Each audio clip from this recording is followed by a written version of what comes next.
एक भारतीय होने के नाते ये खबर थोड़ा सा आपको परेशान करेगी और चिंता भी आपको सताएगी। इसका कारण ये है कि हम सब देख रहे हैं कि पिछले 18-19 दिनों से किस तरह से मिडिल ईस्ट में भीषण जंग जारी है। अमेरिका, इजराइल और ईरान, इन तीनों देशों की जंग के कारण पूरी दुनिया प्रभावित हुई है। मैं क्यों कह रहा हूं कि शुरुआत मैंने इससे की कि आपको ये खबर थोड़ा परेशान करेगी, उसका कारण यह है कि हम सब जानते हैं और हमने देखा भी है कि रूस भारत का किस तरह से सहयोगी रहा है। 1971 की लड़ाई में जब अमेरिका ने पाकिस्तान का खुलकर साथ देने की कोशिश की, उस वक्त रूस ही था जिसने भारत की रणनीतिक मदद की थी। और आज वही दोस्त यानी कि रूस ने पाकिस्तान को एक बड़ा ऑफर दिया है। दरअसल बड़ा ऑफर यह है कि आपको हम तेल सप्लाई करेंगे, वो भी डिस्काउंट के साथ।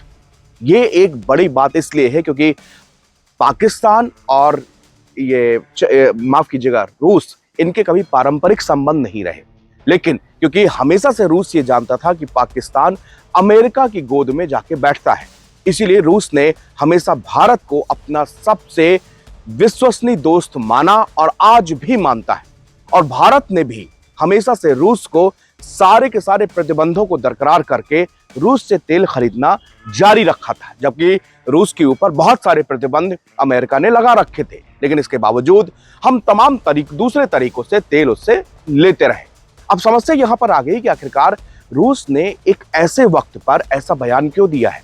दरअसल पाकिस्तान में रूस के राजदूत ने यह बयान दिया और उन्होंने कहा कि अगर पाकिस्तान इस बात को आधिकारिक तौर पर मॉस्को से करेगा, यानी कि आधिकारिक तौर पर अगर पाकिस्तान रूस से तेल मांगेगा तो हम जो है उसको तेल की पूरी सप्लाई देंगे, न केवल सप्लाई देंगे बल्कि डिस्काउंट में देंगे।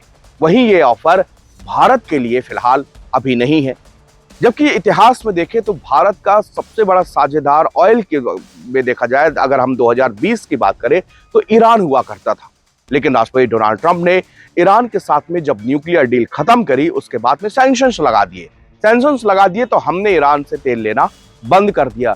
हमने रूस से तेल लेना चालू किया। रूस से हम पहले भी तेल लेते थे क्योंकि भारत की जो ऊर्जा नीति है वो किसी एक देश पर डिपेंड नहीं है।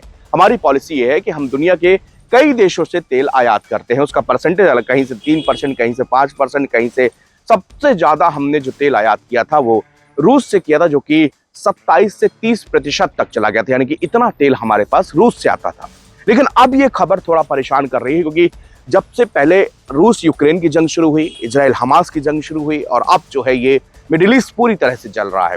इस समय पूरे देश भर में एनर्जी का संकट है क्योंकि सारी तेल की ज्यादातर सप्लाई जो है वो मिडिल ईस्ट से है।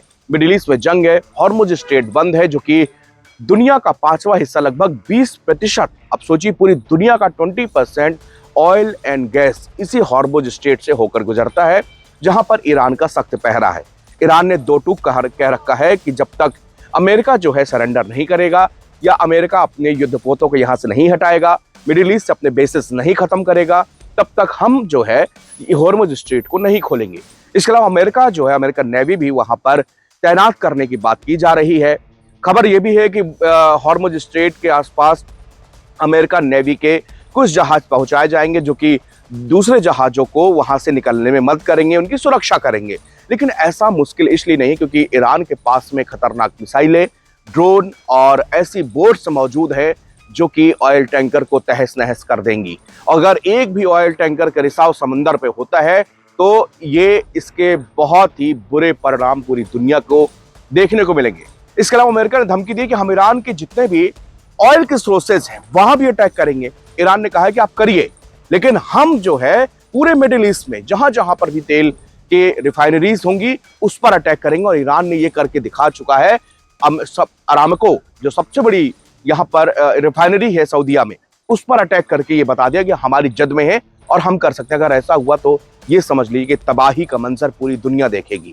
अब ऐसे वक्त पर रूस ने जब पाकिस्तान का साथ दिया है और क्रूड ऑयल की उसको कहा है कि आप ऑयल हम आपको देंगे, डिस्काउंटेड रेट पर देंगे, तो ये जो है चिंता की बात भी है। और एक भारतीय होने के नाते और हम लोग चूंकि कूटनीति पर नजर रखते हैं, खबरों पर नजर रखते हैं, तो ये कहीं ना कहीं थोड़ा सा चिंता करने की बात है कि ऐसा आखिरकार अचानक से क्या हुआ। लेकिन इसमें परेशान नहीं होइएगा, क्योंकि इसमें एक डीप एनालिसिस हम आपके सामने लेकर आएंगे, जो कि वो एनालिसिस हम तमाम रिपोर्ट्स को पढ़कर और कई एक्सपर्ट्स को से बात करके वो वीडियो हम तैयार करेंगे। उसके लिए थोड़ा सा वक्त चाहिए, ताकि हम आपको वो निष्कर्ष बताएं और आखिरकार अंदर की बात क्या है, क्यों इस डील रशिया और पाकिस्तान की जो ऐसे संबंध हैं क्यों इतने मजबूत होते जा रहे हैं और इसके पीछे का क्या रीजन है। इसका एक रीजन जो बिल्कुल सबसे पहले समझ में आता वो ये है कि पाकिस्तान की अमेरिका से डिपेंडेंसी को कम करना, यानी कि पाकिस्तान जो है, जो अमेरिका की गोद पर बैठा हुआ है, उसकी डिपेंडेंसी कम करना। लेकिन ये भारत के लिए बहुत घातक है। हिंदुस्तान और पाकिस्तान दोनों न्यूक्लियर पावर देश है। पाकिस्तान जिस तरह से हिंदुस्तान के खिलाफ लगातार प्रॉक्सी वॉर टेररिज्म के जरिए जारी रखता है, यह हमारे लिए और किसी भी व्यक्ति से छिपा नहीं है। तो अब ऐसे में अगर ये पाकिस्तान का पड़ोसी अगर थोड़ा सा भी मजबूत होता है या उसको इस तरह की रूस से मदद मिलती है, तो ये जरूर भारत के लिए चिंता की बात होगी। लेकिन इसके लिए भी प्लान बी तैयार है और रशिया ने साफ कहा है कि भारत के साथ उसके संबंध जो है, जो जैसे थे वैसे ही रहेंगे और कोई भी किसी भी तरह में उसमें बदलाव नहीं है, ये बार बार कहा गया है। लेकिन ऐसे वक्त पर अब ये देखना होगा कि भारत की कूटनीति क्या होती है, क्यों पाकिस्तान के साथ में रशिया के संबंध बढ़ते जा रहे हैं, इसका क्या कारण क्या है। इन सब बातों को लेकर हम एक एनालिसिस का एक लॉन्ग वीडियो आपके सामने लेकर आएंगे। बहुत बहुत शुक्रिया।